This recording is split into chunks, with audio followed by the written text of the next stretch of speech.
Hello friends, welcome to my YouTube channel KG Vidyapith. আজকের ভিডিওতে আমরা আলোচনা করতে চলেছি সায়েন্সের বায়োলজির একটা গুরুত্বপূর্ণ টপিক, ব্লাড, রক্ত। এই ক্লাসটি সমস্ত রেলওয়ে পরীক্ষা হোক বা পিএসসি, এসএসসি সমস্ত পরীক্ষার জন্য খুবই গুরুত্বপূর্ণ হতে চলেছে। তাই ভিডিওটি শেষ পর্যন্ত দেখার জন্য অনুরোধ রইল। ভিডিওটিতে একটা লাইক দিয়ে যাবেন, চ্যানেলটাকে অবশ্যই সাবস্ক্রাইব করে দেবেন। ভিডিওটি শুরু করা যাক। আমি ওয়ান লাইনার আকারে পুরো চ্যাপ্টারটাকে পড়িয়ে দিচ্ছি এক্সাম ওরিয়েন্টেড ওয়ান লাইনার হিসাবে। প্রথমেই রয়েছে কি রক্ত সংক্রান্ত অধ্যয়নকে কি বলা হয়, এটা আমরা সবাই জানি। রক্ত সংক্রান্ত অধ্যয়নকে বলা হয় হেমাটোলজি। রক্ত হচ্ছে একটা তরল সংযুক্ত কলা, কানেকটিভ টিস্যু। ব্লাড হচ্ছে কানেকটিভ টিস্যু। রক্তের পিএইচ ভ্যালু কত? রক্তের পিএইচ ভ্যালু হচ্ছে 7.3 থেকে 7.4। এটাও পরীক্ষাতে আসে প্রশ্ন। একজন সদ্যজাত শিশুর দেহে 300 থেকে 400 ml রক্ত থাকে, আর একজন প্রাপ্তবয়স্ক মানুষের দেহে রক্তের পরিমাণ 4.5 থেকে 5.5 লিটার, যেটা হচ্ছে মোট বডি ওয়েটের 7%, প্রায় 7%। এরপরে রয়েছে প্লাজমা। প্লাজমা কি আমি বলে দিচ্ছি। Blood plasma is the yellowish liquid portion of blood. এটা একটা হলুদ্রাব, একটা লিকুইড পোর্শন যেটা রক্তে থাকে। এর 90 থেকে 95% জল, 5 থেকে 10% থাকে প্রোটিন, গ্লুকোজ, ভিটামিন, খনিজ ইত্যাদি থাকে। শরীরের বিভিন্ন প্রান্তে হরমোন পৌঁছে দেয়। তাহলে প্লাজমার কাজ হচ্ছে কি, শরীরের বিভিন্ন স্থানে হরমোন পৌঁছে দেয়া। কার্বন ডাই অক্সাইডও পরিবহন করে, আর নাইট্রোজেন জাতীয় বর্জ্য পরিবহনে সাহায্য করে। এই সমস্ত লাইনগুলো থেকে পরীক্ষাতে প্রশ্ন আসে।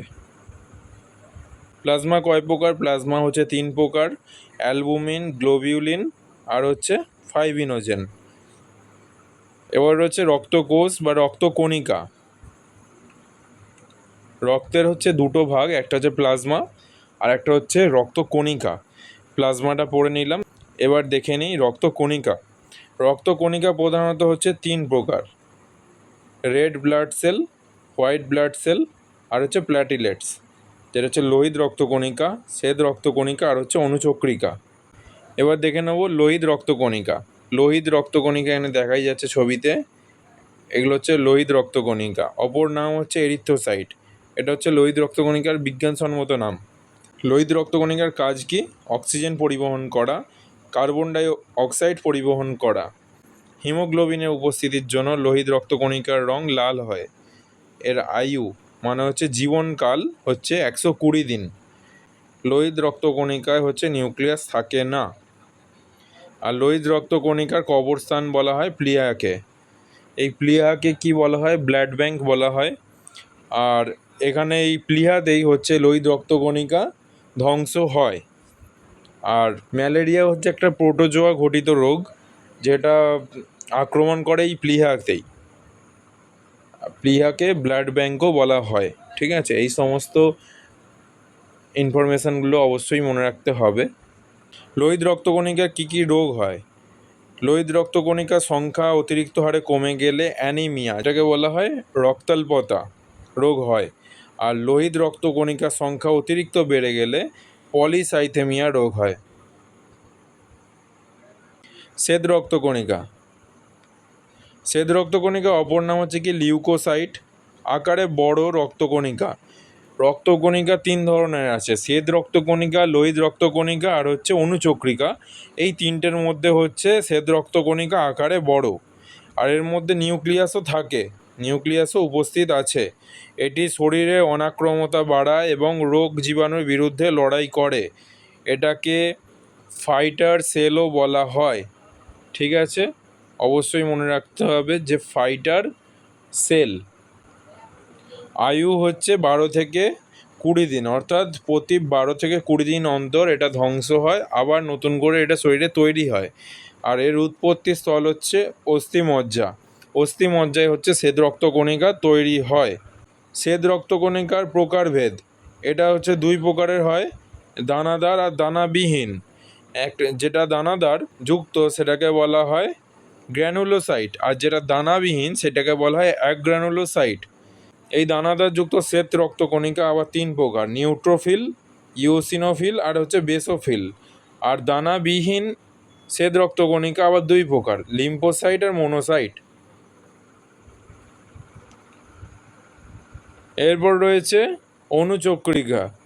অনুচক্রিকার অপর নাম কি? থম্বোসাইট। রক্ততঞ্চনের সহায়তা করে অনুচক্রিকা। অস্থিমজ্জায় তৈরি হয়। এই অনুচক্রিকাও হচ্ছে অস্থিমজ্জায় তৈরি হয়, আর এর মধ্যে নিউক্লিয়াস থাকে না। তাহলে 3টি রক্তকণিকার মধ্যে শুধুমাত্র শ্বেত রক্তকণিকাতেই হচ্ছে নিউক্লিয়াস থাকে।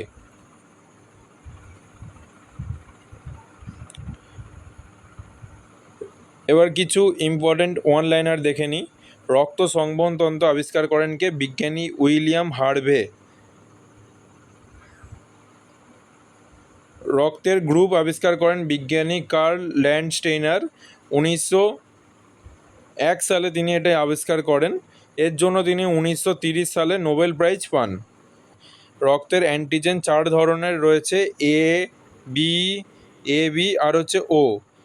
এটা হচ্ছে 4 ধরনের অ্যান্টিজেন থাকে রক্তের মধ্যে। RH ফ্যাক্টর দেখা যায় রেসাস নামক বানরের দেহে। এই মানুষের দেহ এই RH ফ্যাক্টর রয়েছে। আর রক্তের সার্বজনীন গ্রাহিতা মানে ইউনিভার্সাল রিসিভার, মানে সবার থেকে গ্রহণ করতে পারে এই ধরনের ব্লাড গ্রুপ হচ্ছে AB পজিটিভ ব্লাড গ্রুপ। আর যেটা হচ্ছে সার্বজনীন দাতা, মানে সবাইকে দিতে পারে, ইউনিভার্সাল ডোনার ব্লাড গ্রুপ হচ্ছে O নেগেটিভ। অক্সিজেনযুক্ত রক্তের রং হচ্ছে লাল হয়। এই রক্ত বহন করে হচ্ছে ধমনী অর্থাৎ আর্টারি, যেটাকে আমরা আর্টারি বলি। এই আর্টারি হচ্ছে অক্সিজেনেটেড ব্লাড ক্যারি করে। আর অক্সিজেনবিহীন রক্ত এর রং হয় নীল, যেটা হচ্ছে ডিঅক্সিজেনেটেড ব্লাড। এই প্রকার রক্ত বহন করে শিরা বা ভেন। প্রতি 100 ml রক্তে গ্লুকোজের স্বাভাবিক পরিমাণ হচ্ছে 80 থেকে 120 মিলিগ্রাম। মানবদেহে হেপারিন নামক রক্ততঞ্চন পদার্থ থাকার জন্য রক্ততঞ্চন ঘটে, অর্থাৎ যদি রক্তক্ষরণ হয় তখন এই হেপারিন নামক রক্ততঞ্চন পদার্থ মানবদেহে রক্ততঞ্চন ঘটায়। রক্ততঞ্চনে সাহায্যকারী ভিটামিন হচ্ছে ভিটামিন কে। রক্ততঞ্চনে সহায়তাকারী ভিটামিন কে এর রাসায়নিক নাম কি আছে? ফাইলোকুইনন। মানবদেহে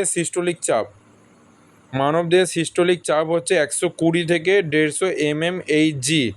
আর মানবদেহের ডায়াস্টোলিক চাপ হচ্ছে 70 থেকে 90 mmHg। মানবদেহে রক্তচাপ মাপার যন্ত্রের নাম হচ্ছে কি? স্পিগমোম্যানোমিটার। রক্তপূর্ণ দেহ গহ্বরকে কী বলা হয়? হিমোসিল বলা হয়। আরশোলা হচ্ছে হিমোসিলযুক্ত একটা পতঙ্গ। মানবদেহের দীর্ঘতম ধমনীর নাম কি? Abdominal aorta. শ্বেত রক্তকণিকার সংখ্যা অত্যাধিক হারে বেড়ে গেলে লিউকেমিয়া বা ব্লাড ক্যান্সার রোগ হয়। অর্থাৎ আমাদের শরীরে যে শ্বেত রক্তকণিকা রয়েছে, এই শ্বেত রক্তকণিকার সংখ্যা অত্যাধিক হারে বেড়ে গেলে ব্লাড ক্যান্সার রোগ হতে পারে। আর লোহিত রক্তকণিকার সংখ্যা অত্যাধিক হারে ধ্বংস হলে সিকেল সেল অ্যানিমিয়া রোগ হয়। আমি প্রথমেই বলেছি যে লোহিত রক্তকণিকার সংখ্যা কমে গেলে অ্যানিমিয়া হয়। এটা হচ্ছে সিকেল সেল অ্যানিমিয়া অর্থাৎ রক্তাল্পতা। পৃথিবীতে ও শ্রেণীর রক্তের ব্যক্তি সর্বাধিক। পুরো পৃথিবীর প্রায় 37% মানুষের দেহে এই ও শ্রেণীর রক্ত থাকে। আচ্ছা, এবার কিছু PYQ দেখে নিই, যেগুলো বিগত বছরে পরীক্ষাতে আসা প্রশ্ন। প্রথম প্রশ্ন হচ্ছে, which one of the following is not A tissue? নিম্নলিখিত কোনটি এক প্রকার কলা নয়? এই প্রশ্নটি হচ্ছে RRB গ্রুপ ডি 2026 পরীক্ষাতে আসা প্রশ্ন। এই প্রশ্নটির সঠিক উত্তর হয়ে যাবে রেড ব্লাড সেল বা লোহিত রক্তকণিকা। এখানে অপশান A, B, C এখানে যে রয়েছে নার্ভস, ব্লাড, মাসেলস, এগুলো প্রত্যেকটা কানেকটিভ টিস্যু বা হচ্ছে সংযুক্ত কলা, কিন্তু রেড ব্লাড সেল কোনো প্রকার কলা নয়।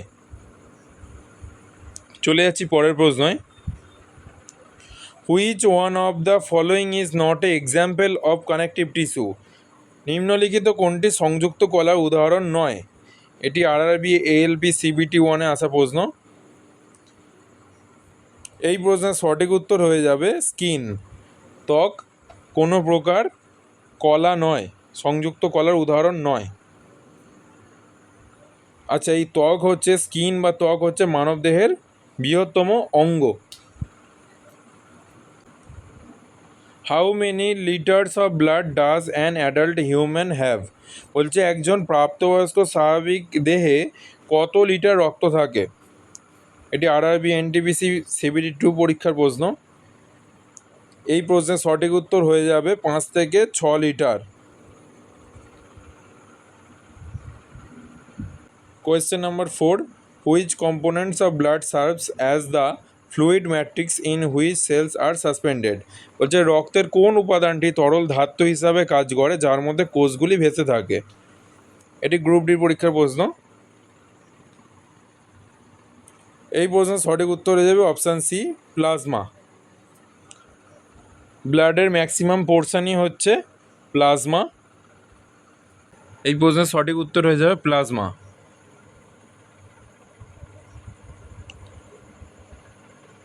Question number 5. What is the name of the glycoprotein produced in the liver that plays a crucial role in blood clotting? লিভারে কোন ধরনের গ্লাইকোপ্রোটিন তৈরি হয় যা রক্ত সঞ্চনে ভূমিকা পালন করে? সঠিক উত্তর হয়ে যাবে fibrinogen. Question number 6. Which of the following is known as the graveyard of RBC? নিম্নলিখিত কোনটি লোহিত রক্তকণিকার কবরস্থান নামে পরিচিত? এটি আরআরবি গ্রুপ ডি 2022-এর প্রশ্ন।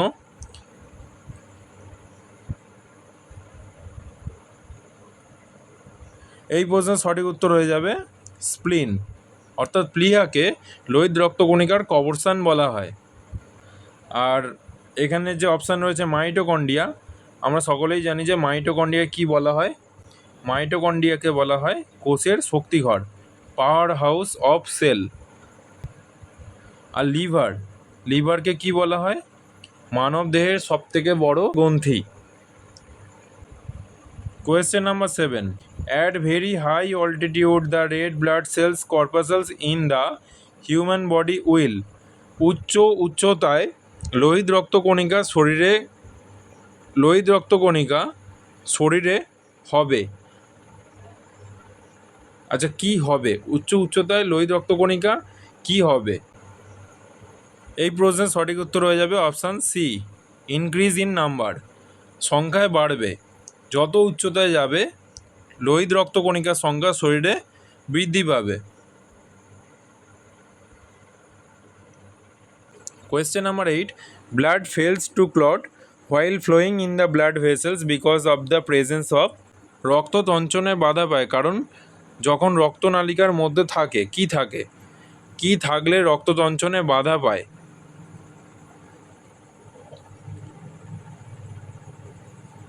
সঠিক উত্তর হয়ে যাবে হেপারিন। এটি আরআরবি জেই জুনিয়র ইঞ্জিনিয়ার 2019 পরীক্ষার প্রশ্ন। আশা করি আমি সম্পূর্ণ ক্লাসটি ভালোভাবে বোঝাতে পেরেছি, সকলের ভালো লেগেছে।